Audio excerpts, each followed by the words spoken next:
Hace 12 años y un poquito más, elegían a un argentino como máxima autoridad de la Iglesia Católica, como máxima autoridad del Vaticano.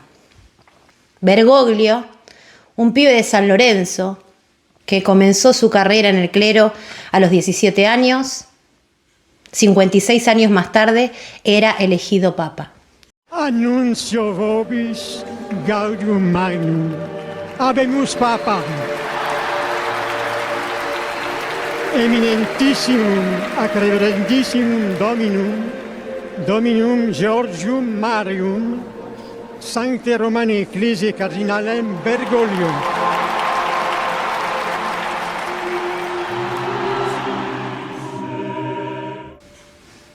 Siempre fue un distinto. El Papa Francisco, como lo conocen mundialmente, siempre fue un tipo distinto. Era muy futbolero, hinchapelota, jodón. Era alegre, pero siempre mantuvo coherencia en sus comportamientos. Siempre eligió la humildad a pesar de los cargos que iba teniendo dentro de la Iglesia Católica. Llegó a cardenal, acá en Argentina, y cuando su nombre salió en el bolillero, no lo podía creer.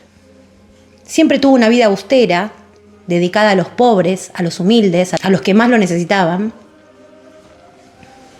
Y por eso hoy, a pesar de no ser creyente, no ser católica,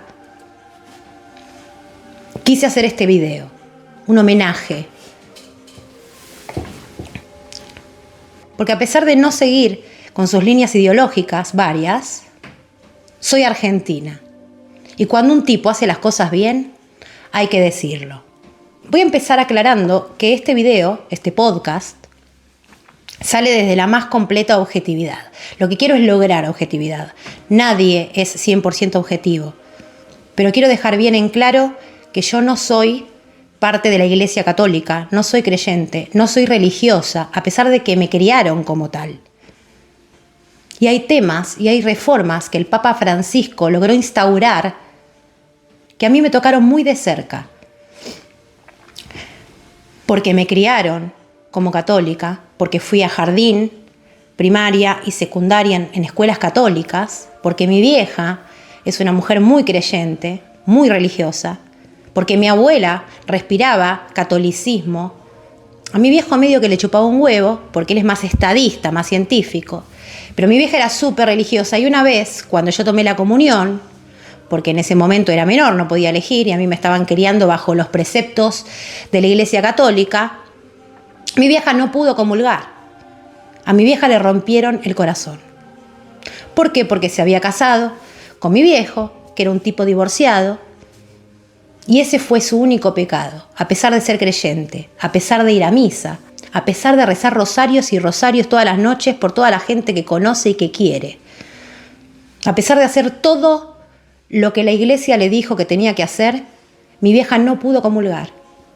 En un momento que para ella era importante, porque su hija mayor estaba tomando la comunión, así que se quedó llorando en las gradas de la iglesia.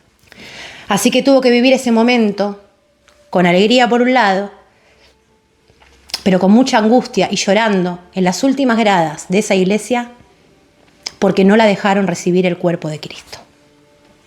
Y eso es lo que a mí me tocó de cerca, porque como eso que ahora cambió, cambiaron otras cosas. Uno puede decir la iglesia está corrupta. Sí, la iglesia está corrupta. Y a mí haberme despegado de toda esa educación eclesiástica me costó un montón. Pero no me costó un montón porque me lo prohibieron, porque no me lo permitieron o por otra cuestión externa o ajena a mí. Me costó un montón. Porque a vos la cabeza, cuando tenés una ideología tan fuerte, te funciona de cierta manera. A mí me dijeron que si me portaba mal iba a ir al infierno, que tenía que hacer esto y esto otro, cumplir determinadas pautas, y que por eso Dios me iba a recibir con los brazos abiertos en el momento en que dejara este mundo terrenal, porque yo había hecho las cosas bien, porque yo era católica. Creía en un infierno cuando era más chica. Creía en un montón de cosas. No me planteaba si la Virgen María podía tener hijos siendo virgen o si no podía tenerlos. Todos esos agujeros legales no me hacían ruido hasta que me empezaron a hacer. Y ahí decidí, y no tuve ningún tipo de freno por parte de mi familia, abrirme. Pero me abrí de la boca para afuera primero. Porque a la noche, si no rezaba el Padre Nuestro, el Ave María, sentía que estaba haciendo mal. Que me iban a castigar. Que algo malo iba a pasar porque yo ya no seguía con los preceptos de la iglesia, con los que viví toda mi vida.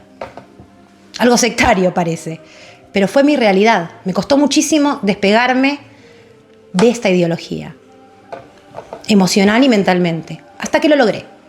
Por eso hago este video, y por eso es raro que yo esté haciendo este video o defendiendo a la máxima autoridad de esa iglesia que hace años decidí abandonar. Bienvenidos a Soy Esto. Un podcast de monólogos, anécdotas y opiniones infundadas.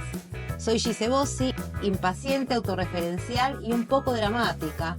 Y te invito a poner la vida en mute por un ratito desde este espacio en donde las contradicciones existenciales están permitidas. Devo annunciare la morte del nostro Santo Padre Francesco. Alle ore 7:35 di questa mattina, il Vescovo di Roma Francesco è tornato alla casa del Padre. La sua vita tutta intera è stata dedicata al servizio del Signore e della sua Chiesa.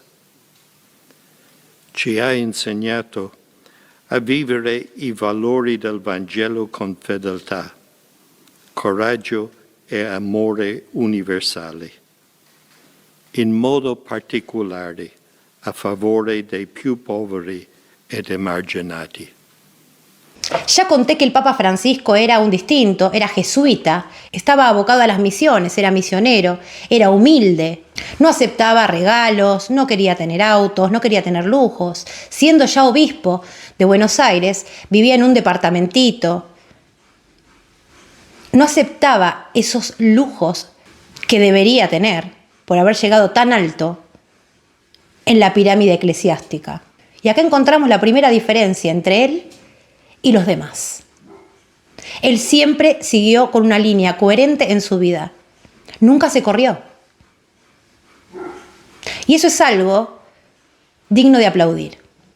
Ahora, para entender la profundidad del trabajo que él logró estos 12 años y un poquito más, siendo la cabeza de la Iglesia Católica, es súper necesario que entendamos cómo funciona el Vaticano.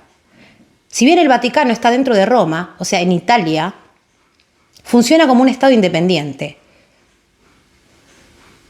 Es autónomo política, económicamente, la justicia del Vaticano es autónoma, no funciona ni se rige por las leyes ni los parámetros políticos del país en el que está, ¿sí? Es un Estado independiente. Y esto es un problema porque es demasiado poder, que si se maneja mal, pasan las cosas que pasan. Entonces, lo primero que hizo el Papa Francisco cuando llegó es reestructurar la Iglesia Católica, o sea, reestructurar el poder político, jurídico y económico de la Iglesia Católica. Para mí lo que estaba haciendo era prepararse un campo orégano para todo lo que quería hacer después y que bajo esa misma estructura, esa estructura que tenía la Iglesia en ese momento, era imposible de hacer. Porque él era súper progre. No era estructurado, había cosas que le parecían mal y las quería cambiar. Y ya sabemos que la iglesia es estática prácticamente, que cada decisión que tienen que tomar, cada cosa que tienen que hacer, la debaten años y años y siempre termina ganando el núcleo más duro, el núcleo más conservador, esos que sí usan joyas, que sí aceptan regalos caros, que sí aceptan los autos con chofer, los lujos, las ropas como si fueran Dios en la tierra. Esos son los que estaban trabando las cosas. Entonces, ¿qué hizo? Lo primero que hizo con esta reestructuración es quitarles poder. Les voy a contar con un gráfico que hice cómo funciona la crème de la crème del Vaticano. El poder en el Vaticano se divide en tres Primero está el Papa a la cabeza, que es la máxima autoridad, y después están la Curia Romana, que es una especie de gabinete del Papa, que estaba formada en ese momento únicamente por cardenales de alto rango, gente de mucho poder en la Iglesia. Y después también tenemos el Colegio Cardenalicio, que son los asesores, son los que asesoran al Papa y están enmarcados porque son también los que eligen al Papa. Y siempre eran los mismos. Entonces, ¿qué hizo Bergoglio? ¿Qué hizo el Papa cuando asume? Dice, vamos a cambiar esto, muchachos, porque esto así no va a funcionar. Y si yo quiero empezar a cambiar las cosas con este gabinete y con estos asesores, no voy a poder hacerlo. Entonces, el primer cambio gigante que hizo es reestructurar todo eso. Empezó a sacarles poder a los poderosos, a los corruptos, a los que siempre tomaban las decisiones, para dárselos a personas menos conocidas, con menores rangos en la Iglesia, y de otras zonas metió gente de color, metió cardenales de menor rango y arzobispos, gente latinoamericana y de otros países. Entonces con esto también le empezó a sacar poder tanto a la Curia Romana como al Colegio Cardenalicio. Porque acá todos se conocían con todos se tapaban los chanchullos entre todos. Y el Papa dijo, a mí no. Para que entendamos más o menos lo que hizo, fue como una reforma constitucional. El tipo entró y dijo, acá cambia. Gigante. Estamos hablando de una institución que para hacer cambios tarda años y que no les gusta perder poder. Ya vimos, han incendiado personas. En nombre de Dios han hecho guerras, han matado personas. Han vendido perdones. Bueno, una vez descomprimido todo ese poder y que personas que estaban abajo empezaron a subir y las de arriba empezaron a bajar, dijo, vamos a arrancar con las cuestiones más importantes. Dijimos que el Vaticano es como un Estado independiente, que tiene un gabinete, que tiene asesores, que tiene una máxima autoridad, que sería el Papa. Nos falta ¿qué? Los ministros, ¿no? Lo que serían los ministros, los ministerios. En ese momento había un montón de gente que tenía superpoder, pero no se sabía bien lo que hacían, no había responsables. Si había un problema en la Iglesia, todos se lavaban las manos, no sabían lo que tenían que hacer. Entonces el Papa Francisco lo que dijo es, no, vamos a nombrar 16 dicasterios, que son como los ministerios nuestros, con funciones específicas para cada uno, donde cada uno tiene un jefe que va a reportar directamente a mí. Entonces, si surge un problema en la Iglesia, voy a agarrar a la persona de ese dicasterio, al responsable, a la cabeza, y esa persona va a venir y me va a explicar qué es lo que está pasando, y es la cabeza que va a rodar si este tema no se soluciona. Generó estos 16 dicasterios que obviamente le reportaban directamente a él. Con esto el Papa iba sacando poder de los conservadores, iba tomando él cada vez más poder, porque ya sabemos lo que quería hacer. No porque sea un soberbio, porque el tipo quería hacer reformas que si no hubiera estado ahí, no se hubieran hecho nunca. Esto también eliminó la burocracia de la Iglesia. Había tanta burocracia, estaba todo tan tapado de papeles y de pasos a seguir y de cosas y de cero responsables, que cuando había un quilombo en la Iglesia, a cantarle a Gardel. Ahora el tipo dijo no. ¿Pasa algo con este tema? ¿Quién es el encargado del dicasterio tal que venga y hable conmigo? Así el Papa siguió equilibrando el poder. Un poder que ya sabemos que es absoluto prácticamente, que siempre la Iglesia tuvo un poder absoluto. Entonces, construyendo esta especie de estructura jerárquica y acomodando cada área del Vaticano, empezó a gobernar mejor, empezó a tener control sobre todos los problemas o los futuros problemas que podría haber. Y otra cosa que hizo, que esto es un montón, es que ahora no hace falta ser clérigo o miembro de la Iglesia para ocupar un puesto en un dicasterio. Vos podés ser un civil, podés haber estudiado, no sé, economía y podés entrar a la Iglesia a trabajar. No hace falta ni que seas ni obispo, ni cardenal, ni sacerdote, ni nada. Es un montón, chicos, esto es un montón. Es progresismo puro. Otra cosa, él al ser tan humilde, este tema del dinero, el dinero en la Iglesia y los lujos en la Iglesia siempre le rompió las pelotas. Entonces sacó una ley que entre otras cosas decían que si vos vas a recibir un regalo, ese regalo no puede tener un valor más alto que 40 euros. Y para arreglar las finanzas, creó la Secretaría de Asuntos Económicos. ¿Por qué? Porque él sabía que a la Iglesia le entraba una pelota de guita y que al estar todo tan desorganizado y no tener un departamento específico que se encargue de eso, todos hacían lo que querían. Nadie sabía en qué invertía la Iglesia, en qué no invertía, cuánto entraba, cuánto salía, y eso ya sabemos que es complicado. Entonces, al crear la Secretaría de Asuntos Económicos, que le reportaba también directamente a él, lo que hizo es decir, bueno, muchachos, acá separan las inversiones, separan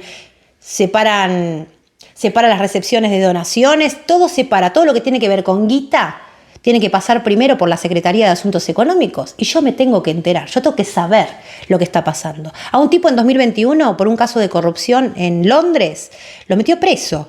O sea, 5 años de prisión le dio, que para la iglesia es un montón. Y otra cosa que salió a decir también en público es, señores, hay que apretarse el cinturón. Hasta que las finanzas no se pongan en orden, acá nadie gasta un peso más. Les cortó el chorro. ¿Qué pasa ahora que se fue? El que sigue, ¿qué quiere hacer?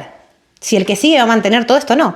Parece argentino, o sea, argentinizó el Vaticano el chabón, ¿entendés? Cada 4 años cambiamos, bueno, acá pasó lo mismo. Pero después tenemos temas más populares, que son polémicos, y que también vamos a tratar. Tema abuso. La iglesia, con los abusos, más allá de que era un caos y que nadie se enteraba de todo, y había mucha omisión, y había mucho yo te banco, y etcétera, etcétera, no solamente no admitía estas cuestiones, estos delitos gravísimos, sino que se encubrían entre ellos, tapaban todo, y el Vaticano tenía la política de que la justicia o lo que pase adentro del Vaticano queda adentro del Vaticano. Parecía Las Vegas, ¿viste? Lo que pasa en Las Vegas queda en Las Vegas. Era muy Las Vegas el Vaticano. Bueno, ¿acaso se terminó? Esto de todo a puertas cerradas, todas puertas para adentro, los trapitos se arreglan en la casa, se terminó. Y esto es lo que hizo Francisco cuando salió primero a reconocer que sí, evidentemente hubo abusos a menores, a decir que le parecía una barbaridad, o sea que estaba en contra de sus pares, y a pedir perdón. La máxima autoridad mundial, porque sinceramente creo que no hay alguien que tenga tanto poder, sale a pedir perdón. Y no salió una vez, salió un montón, y en un montón de países, y en un montón de giras, y en un montón de conferencias. Salió a pedir perdón, nos decía esto. Esta es mi angustia y el dolor por el hecho de que algunos sacerdotes y obispos hayan violado la inocencia de menores y su propia vocación sacerdotal al abusar de ellos. Qué actos reprobables. Es como un culto sacrílego, porque esos chicos y esas chicas le fueron confiados al carisma sacerdotal para llevarlos a Dios.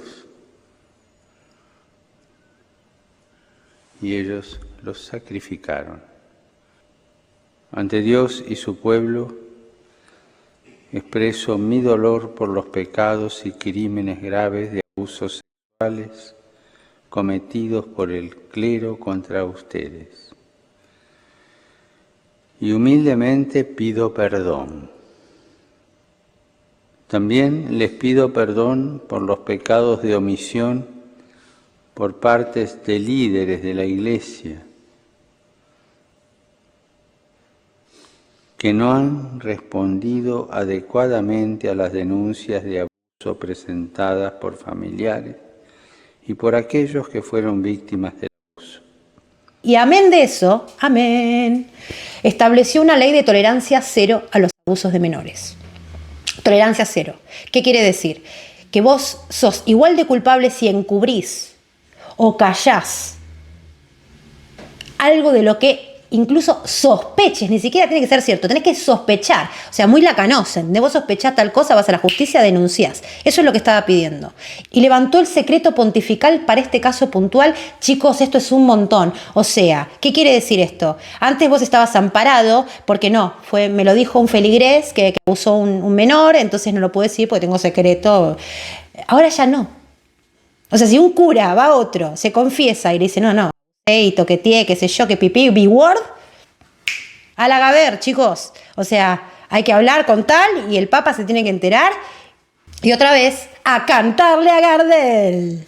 Tolerancia cero es eso, no solamente cuando lo haces, sino cuando lo callás, cuando encubrís, omitís, o si sospechás, no denunciás. Y aparte, vos decís, bueno, está bien, lo puede decir de la boca para afuera. No, agarró agarró cardenales, agarró arzobispos que estaban acusados o lo que sea, y no es que los empezó a investigar. Están bajo investigación estos tipos. Lo que pasa que, bueno, no te lo salen a decir, pero hay un montón bajo investigación. No es que joda, chicos. En cuanto a política exterior, bueno, a ver, esto no nos importa mucho a todos porque es algo de que, bueno, va a la iglesia y se instaura en determinados países, pero sí hizo cosas importantes. Chicos, entró a China. A ver, China, comunista, Buda, cualquiera. O sea, comunista. La religión es el opio de los pueblos. Y si no tenés al budismo. El chabón entró a China, está bien, hizo parece que un contrato ahí, medio con un contrato ahí con el gobierno de China que no convenía mucho, pero bueno, dijo, entremos, acá no estamos, entremos, evangelicemos, que los chinos elijan si quieren ser católicos, apostólicos, romanos, budistas o la religión es el opio de los pueblos. Entró a países musulmanes, arregló relaciones con países de otras religiones y dijo algo que a la iglesia no le gustó un carajo tampoco, que es que en todas las religiones hay un solo Dios, o sea, Dios es el mismo, más allá de la religión que prediques, vos le debés tu fe a Dios. Esto fue un quilombo, ¿sí? Esto sí que ya es como, no, la Iglesia Católica es no, la nuestra es la única religión que sirve y el Dios verdadero, no, querido, no, hay un montón y cada uno puede creer en lo que quiere, obviamente me va a convenir a mí, Papa Francisco, que estés en la Iglesia Católica, pero si vos te acercás a Dios desde otra religión, no hay problema. Esto es un montón, esto me hace acordar a Estigma, cuando te dicen, viste, al final que levantás un alerta spoiler, una madera y encontrás a Dios, qué sé yo, y que no necesitas de la Iglesia Católica. Bueno, el Papa Francisco dijo más o menos el final de Estigma, chicos. Tema divorcio. ¿Cuál es el pensamiento, el lineamiento y qué dijo el Papa Francisco del tema divorcio? Que como les conté antes, me toca de cerca. È molto cresciuta la consapevolezza che è necessaria una fraterna e eterna accoglienza nell'amore e nella verità verso i battezzati che hanno stabilito una nuova convivenza dopo il fallimento del matrimonio sacramentale. In effetti, queste persone non sono affatto scomunicate, e non vanno assolutamente trattate come tali. Esse fanno sempre parte della Chiesa. Esto quiere decir que todas las personas como mi mamá, el día que vayan a la comunión de sus hijos, no tienen que sentarse en el fondo de una iglesia llorando o tratados como mierda porque se casaron con una persona que ya se divorció. Y hay un tema que nadie habla, porque también habló de bendecir. En cuanto al matrimonio, también dijo que, obviamente por su ideología y por todo lo demás, no puede casar homosexuales. ¿Qué dice el cura de la homosexualidad? Yo recibo grupos de personas así. Somos todos hijos de Dios. Y Dios nos quiere como estamos y con la fuerza que luchamos cada uno por nuestra dignidad. El ser homosexual no es un delito. No es un delito. Sí, pero es pecado. Bueno, primero, distingamos pecado por delito. Pero también es pecado la falta de caridad con el prójimo. ¿Y vos cómo andás? Cada hombre y cada mujer tiene que tener una ventana en su vida donde pueda volcar su esperanza y donde pueda ver la dignidad de Dios. Y ser homosexual no es un delito, es una condición humana. Con esto básicamente te está diciendo, Marta, déjate de romper las pelotas, deja de decirle al otro lo que carajo tiene que hacer o en dónde tiene que meterla si vos no sos un buen samaritano. Porque a mí, no sé a ustedes, pero a mí lo que me pasó es que las personas más religiosas, que las personas que se llamaban a sí mismas, más religiosas, y me hablaban todo el tiempo de Dios, no estoy hablando de mi vieja, después eran Hitler, chicos, o sea, eran lo peor que había. O sea, siempre me pasó que la gente que se hacía, ay, Dios es amor, después no rezaba ni nada, ¿no? Como mi vieja pobre que sufría con el rosario y rezaba y nunca perdió la fe. Estoy hablando de la gente que de la boca para afuera te dice, ay, Dios es amor. Eran los peores hijos de puta que existían. No sé si les pasó, a mí me pasó. Entonces le está hablando a esos. ¿Vos cómo sos como cristiano? Como para ir y juzgar al otro. La homosexualidad es una condición humana, querido. Y también dijo que iba a bendecir a las personas cuyos matrimonios ya no funcionaran y que también iba a bendecir, podían ir adelante de un cura, las personas homosexuales que quisieran contraer matrimonio. No lo puede obviamente casar por iglesia porque tiene todo en contra, pero yo no sé si seguía, esto avanzaba, Libera a los oprimidos y les da felicidad. Hay un río de vida corriendo por mi ser. Y quiero dejar algo en claro también con el tema divorcio. Ay, cómo te pegó, querida, tenés un trauma, tratalo en terapia porque te está haciendo mal. Ya lo traté en terapia. Y sí me pegó porque me pegó de cerca. No es que el divorciado era excomulgado antes del Papa, porque no era cualquier divorciado el que era excomulgado. Hay una parte del derecho que se llama derecho canónico, que es lo que se ocupa de todas estas cuestiones, ¿no? Religiosas, sobre todo de la Iglesia Católica. Entonces, si vos eras un divorciado, pero tenías un montón de dinero para adornar y para arreglar los temas legales dentro de la Iglesia, vos después te podías volver a casar, vos podías tomar la comunión, te decían el cuerpo de Cristo, amén, y vos mandabas la hostia, la mandabas. O sea que en realidad esto perjudicaba a los divorciados pobres de clase media o de clase baja. Porque a los millos los dejaban hacer lo que querían. Entonces, ¿qué hizo el Papa Francisco? Estabilizó las cosas. Otra vez sacándole poder a los poderosos y dándole más poder a los que más lo necesitan. Bueno, para ir cerrando. Siempre quise decir, para ir cerrando. Estas son algunas de las cuestiones invisibles, las que no todo el mundo ve, de todo lo que logró este tipo, este argentino, el cuervo de la Argentina, este hincha de San Lorenzo. Este hombre de bien, este hombre divino, humilde, en una institución durísima de roer, un hueso durísimo de roer. Y él lo fue logrando. Entonces ahora tenemos que empezarnos a plantear qué va a pasar.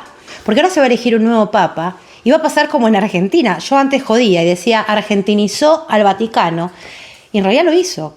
Entonces, que no pase lo que pasa en este país, que tenés 4 años a uno, después viene 4 años otro que hace todo lo contrario y estamos así, desequilibrados totalmente. Por eso es tan importante ahora a qué papa van a elegir.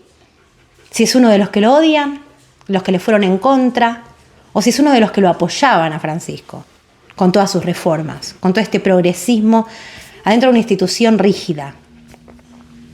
No nos lo tomemos a joda. Esto no es joda. Porque si bien no todos somos católicos, no podemos negar que la Iglesia tiene un poder y un peso mundialmente que no tiene otra persona. Bueno, acá van a empezar que Elon Musk, que esto, que el otro, que el Trump y toda la quilombo, pero no. Entonces, planteémonos. Entonces, preocupémonos. Mi psicóloga me va a mirar y me va a matar. No te preocupes porque son cosas que te estás inventando. ¿Por quién viene después? Porque de eso depende que todo lo que él logró se sostenga o que volvamos otra vez con madre llorando en el fondo de una iglesia porque no puede comulgar porque se casó con un divorciado. Con homosexuales que se sienten manchados, que a pesar de tener una fe intachable, se tienen que esconder y no pueden ir a la iglesia. Con corruptos que no tienen transparencia con cómo mueven el dinero ahí adentro. Con gente de la iglesia aceptando regalos que en realidad son cosas disfrazadas de presentes. Con abusadores de menores, a los que nadie les va a decir nada, a los que nadie va a investigar, a los que nadie va a meter presos, con gente ocultando, con personas que se equivocan porque son personas, pero se creen lo más y se encubren entre ellas. Entonces, Francisco empezó a sacar la basura, empezó a reciclar. ¿Y ahora? ¿Qué va a pasar? ¿Vamos a llenar el Vaticano de basura de nuevo? ¿O vamos a seguir reciclando? Pueden dejar su opinión en comentarios. No me hagan enojar. Pueden pelearse entre ustedes en comentarios. Lo que tenía que decir lo dije. Le mando un beso grande a todos. Francisco, gracias. Que en paz descanses. Mami, te mando un beso enorme. Te amo. Hay un río de vida corriendo por mi ser, que hace a los enfermos caminar y ver, libera a los oprimidos y les da felicidad. Hay un río de vida corriendo por mi ser.